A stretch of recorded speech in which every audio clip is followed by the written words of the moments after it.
கிறிஸ்துவுக்கு மிகவும் பிரியமானவர்களே, கர்த்தர் இயேசு கிறிஸ்து நாமத்தினாலே உங்களை வாழ்த்துகிறேன். நம்முடைய வேதத்தில் லாசருன்னு ஒருத்தன் இருந்தான். அவன் மிகவும் தரித்திரம் உள்ளவனாக காணப்பட்டான். அப்படிப்பட்டவன் தன் சரீரம் முழுவதும் வியாதி இருந்தது. அவனுக்கு பருக்கள் நிறைந்ததாய் அவனுக்கு காணப்பட்டது.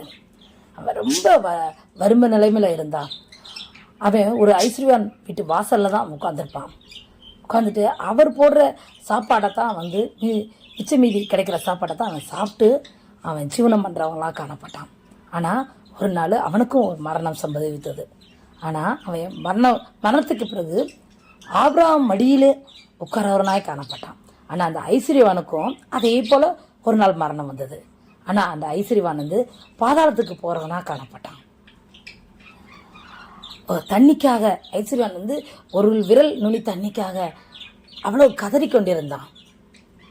ஆண்டவர் எளியவனைத்தான் உயர்த்தவர்களாக காணப்படுறாரு. அதனால் நீங்கள் எளிமையான நிலையில் இருக்கீங்களா? சிறியவனாக இருக்கீங்களா? என்னை யாரும் கண்டுக்கிடவே மாட்டாங்கன்னு நினைக்கிங்களா? லாசரு ஒரு நாள் இந்த பூமியில் கஷ்டப்பட்டு இருந்தாலும் பரலோகத்தில் ஆபிரகாம் மடியில் உட்காரவங்களாக காணப்பட்டாங்க. உங்களுக்கும் இந்த பூமியில் ஆண்டவர் உங்களை ஒருத்தவராக காணப்படுவார். கலங்காதீங்க, எதுக்குமே தெரியாதீங்க. உங்களுக்கு ஒரு வேத வசனம் சொல்லட்டுமா? சங்கீதம் 113:7. அவர் சிறியவனை புழுதியிலிருந்து தூக்கி விடுகிறார், எளியவனை குப்பையிலிருந்து உயர்த்துகிறார். பிரியமானவர்களே, உங்களை குப்பையிலிருந்து ஆண்டவர் உயர்த்தி விட வல்லவராய் இருக்கிறார். இந்த லாசருவை எப்படி ஆண்டவர் ஒரு மேன்மையான இடத்துல வச்சாரோ அதே போல உங்களையும் மேன்மையான இடத்துல வைப்பார். நீங்க எதற்குமே கலங்காதீங்க.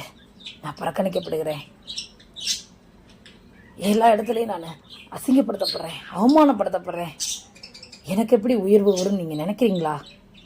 இந்த காணொலியை கலங்கிக்கிட்டே பார்த்துக்கிட்டு இருக்கீங்களா? உங்களை பார்த்து ஆண்டவர் சொல்லுகிறார், உங்களை உயர்த்துவார். அன்பு மகனே மகளே, உங்களை நிச்சயமாய் உயர்த்துவார். நீங்கள் அந்த இயேசுவை நம்புங்கள், விசுவாசியுங்கள். தேவனிடத்திலிருந்து அற்புதங்களை நிச்சயமாய் பெற்றுக்கொள்வீர்கள். தேவன் தான் உங்களை ஆசீர்வதிப்பாராக. ஆமென்.